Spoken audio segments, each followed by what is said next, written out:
Alam niyo ba, Nay, kung saan galing yung bulaklak na yan? Anong halaman? Ngayon lang ako nakakita ng ganito eh. Wari pang may nakuha na misteryosong flower sa gubat. Pero ang totoo, flower ni Amira ang hinanap ni Alex. Rose! Ano ba yan? Anong salita yan?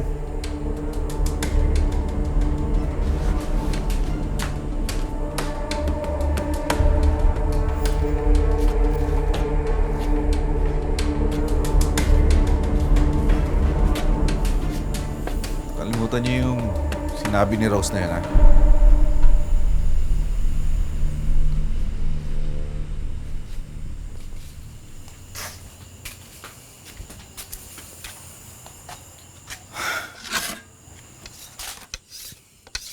Alex!